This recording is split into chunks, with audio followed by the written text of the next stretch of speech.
Sebenarnya kalau misalnya begitu lulus berminat buat ke dunia IT, perusahaan teknologi, atau startup, yang suka nonton drama Korea pasti tahu sih film startup. Bukan cuma gantengnya aja gitu ya, cantiknya aja. Itu kan di situ juga ada edukasinya, di situ tuh emang beneran real.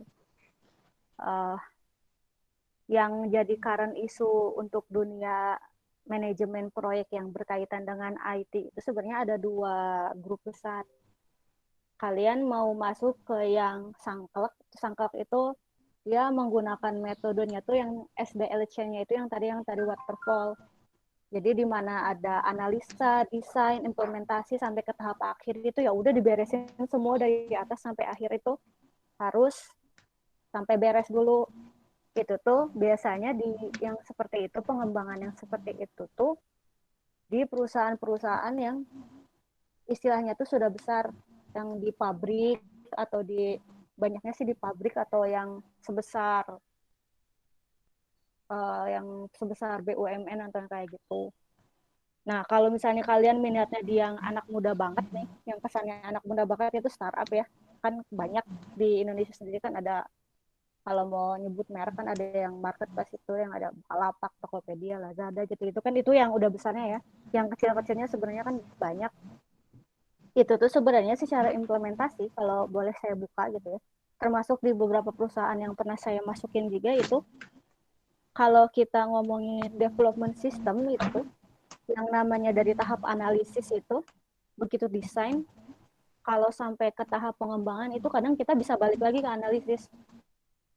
Nah, itu tuh tadi yang disebut metodologi SDLC itu tadi tadi kan ada waterfall, ada yang prototyping.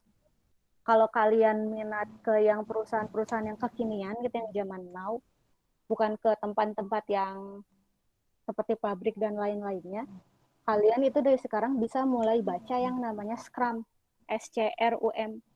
Kan karena ini ranahnya ini ya, manajemen proyek, berarti kalian itu nanti secara teknis mungkin jadi project manager atau mungkin jadi bisnis analis.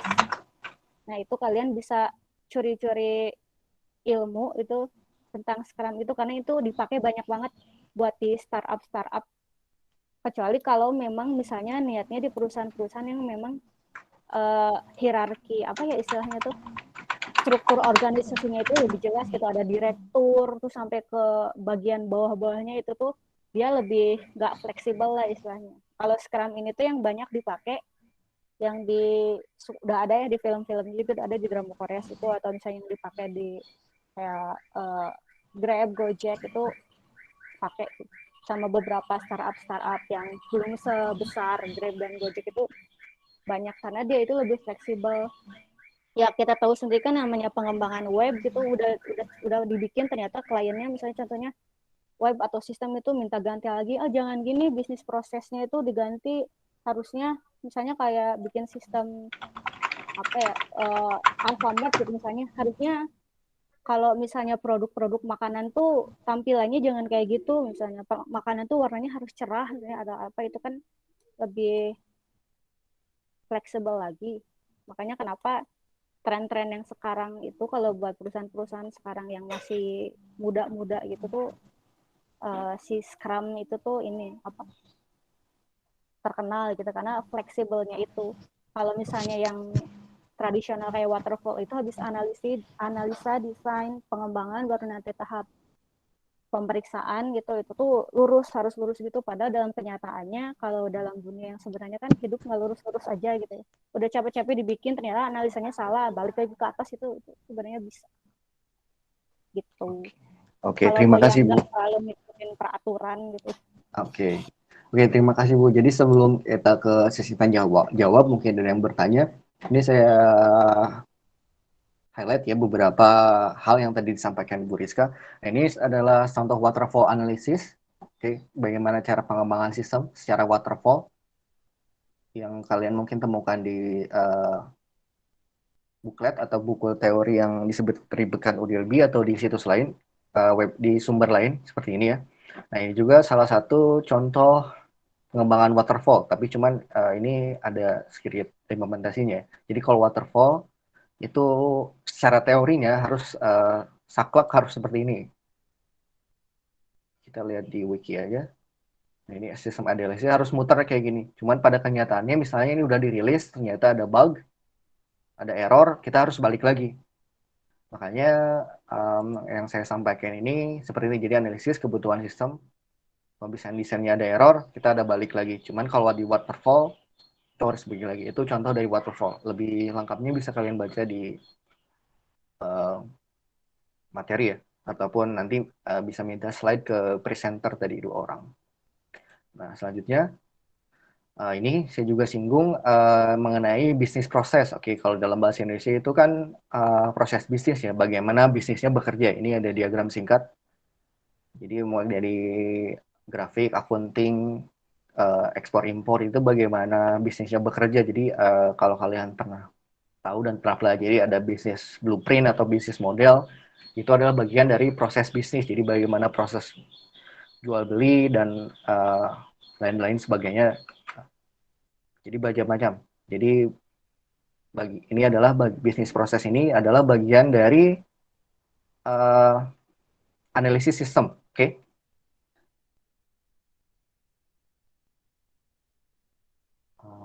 Oke, kita lihat ada tadi flowchart. Nah, ini ya contoh dari flowchart dari proses bisnis ya. Kalian juga sudah cukup tahu lah ini mengenai bagaimana misal proses kalian. Ada yang contoh proses beli barang atau segala macam kalian. Nah, dari sini kan kalian udah tahu ini bagian prosesnya, ini bagian-bagiannya yang sebelah sini, kiri sebelah sini. Ini prosesnya kemana aja. Nah, nanti kalau kalian mau mengembangkan lebih jelas bisa seperti ini nanti sebagai kelengkapan dari UTS kalian, UAS kalian maksud saya bisa seperti ini. Nah, yang terakhir yang tadi disinggung Bu Rizka itu kalau kalian ingin menjadi profesional dalam bidang ini, kalian bisa mulai mempelajari ini namanya itu adalah Scrum, SCRM. Nah, istilahnya itu sertifikasi yang kalian bisa ambil mulai pelajari ini namanya Scrum Master. Ini bisa diambil dalam 2 hari, training course ya dalam 2 hari. Nanti kalian akan mempunyai sertifikasi ini. Jadi sertifikasi project management dalam berbagai bidang, tapi khususnya di sini adalah bagaimana kalian mengelola project di bidang IT. Buat adaptasi di kerjaan itu gimana? Gitu. Oh, ya. Terima kasih.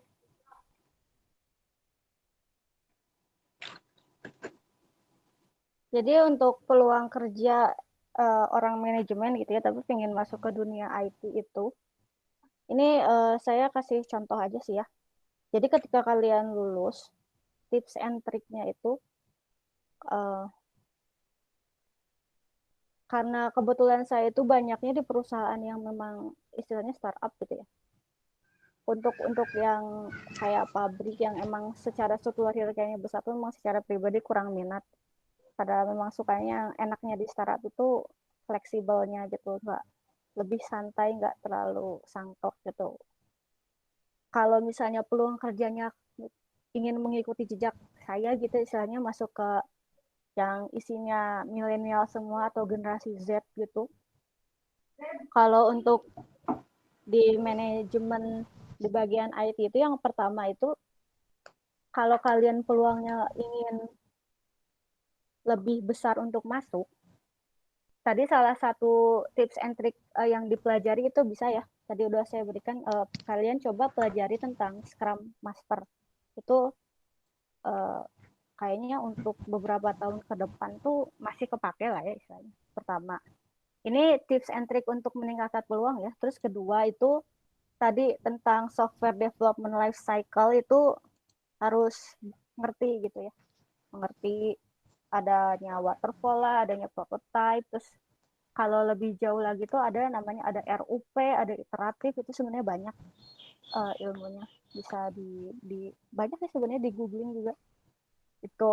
Jadi pertama kalau yang lebih spesifik itu ada Scrum Master, terus secara generalnya SDLC itu ini apa aja. Terus kalian juga kayak harus mengerti tentang requirement itu adalah keinginan dari si klien itu yang kalian terjemahkan, salah satu bentuk terjemah dari requirement itu tadi yang DFD itu tadi, data flow diagram.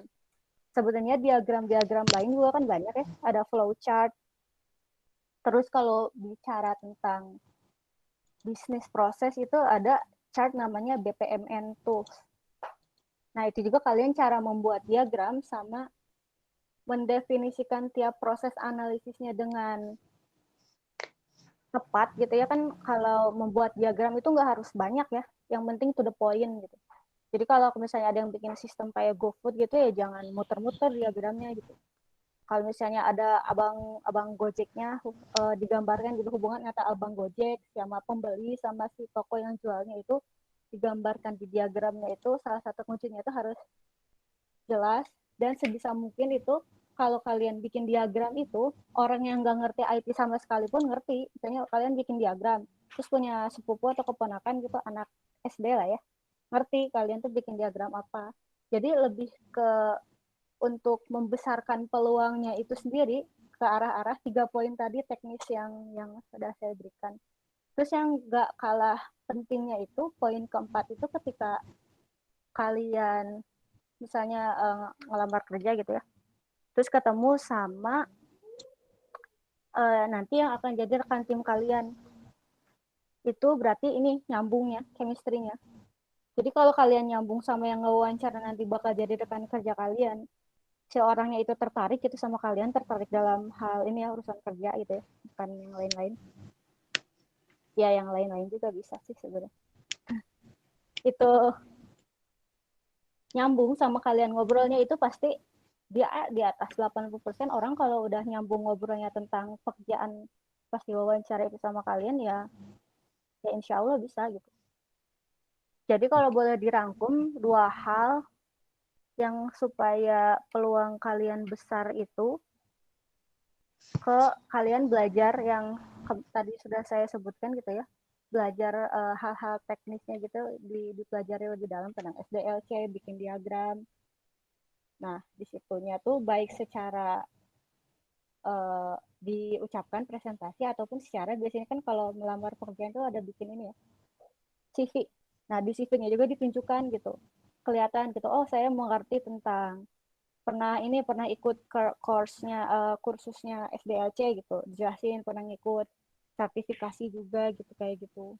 Jadi nanti begitu si yang rekruter itu melihat CV kalian tuh, oh ya ini ada pengalaman.